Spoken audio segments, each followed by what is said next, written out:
बहू का लौटा बचपन। अच्छा। रश्मि की सास उससे बहुत काम कराती थी और वो इस बात से बहुत परेशान हो गई थी।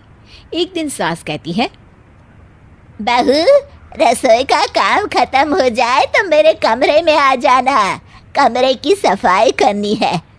ये कहकर सास वहां से चली जाती है। ये सासू माँ भी ना एक के बाद एक काम देती ही जाती है, जैसे कि मैं कोई बोतल से निकली हुई जिन हूँ।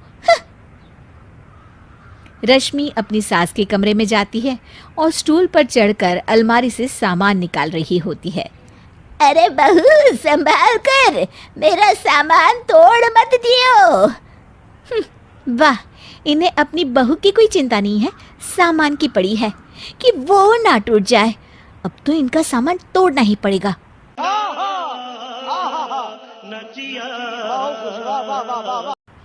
रश्मि सामान हाथ में पकड़ लेती है और नाटक करने लगती है। सास ये देखकर घबरा जाती है। अरे बहू, मेरा सामान बचाकर कहीं गिर न जाए। हाँ हाँ मम्मी जी, नहीं गिराऊंगी आपका सामान। रश्मि का सच में बैलेंस बिगड़ जाता है। अरे मेरा तो सच में बैलेंस बिगड़ रहा है। रश्मि स्टूल से नीचे गिर जाती है और उसका सर बेड से लग जाता है।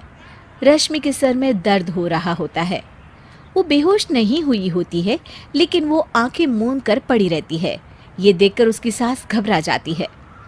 अरे बहू, ठीक तो है ना? तू बोलती क्यों नहीं बहू? ये अच्छा मौका है, बेहोशी का नाटक कर लेती हूँ, काम से तो बच जाऊंगी। समझ रहे हो? समझ रहे हो आप? समझ रहे हो? सास रश्मि को बेड पर लेटा देती है और अपने बेटे सूरज और डॉक्टर को फोन करती है। वे दोनों कुछ ही देर में घर आ जाते हैं। सर पर चोट आने की वजह से ये बेहोश हो गई है। मैं कुछ दवाइयाँ लिख कर देता हूँ, ये मंगा लीजिएगा। उफ, वो ठीक हो जाऊंगी तो फिर से काम करना पड़ेगा। क्या करूं? अरे हाँ, ऐसी तरकीब निकाली है जिससे काम भी नहीं करना पड़ेगा और मेरी प्यारी सासू माँ को भी सबक सिखाने का मौका मिल जाएगा। डॉक्टर चले जाते हैं और रश्मि होश में आती है। तब वो बच्ची बनकर याददाश्त खोने का नाटक करने लगती है।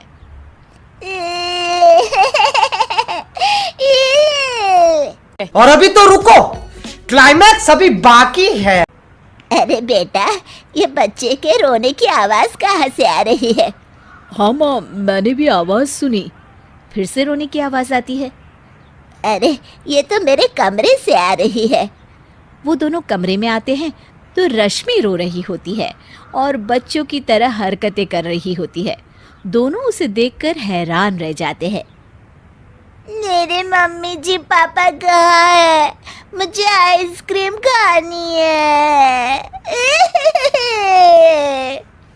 अरे सूरज, ये तो बच्चों की तरह बर्ताव कर रही है। हाँ माँ, लगता है चोट लगने से इसके दिमाग पर असर हुआ है। आप लोग कौन है? मुझे मम्मी के पास जाना है। अंकल अंकल, मुझे मम्मी के पास जाना है। अंकल? अरे रश्मि, मैं तुम्हारा पति हूँ, क्या तुम्हें याद नहीं है? पति क्या होता है अंकल? और ये बूढ़ी आंटी कौन है? शाबाश बेटा, बहुत बढ़िया। बूढ़ी आंटी? ए, बूढ़ी किसको बोला?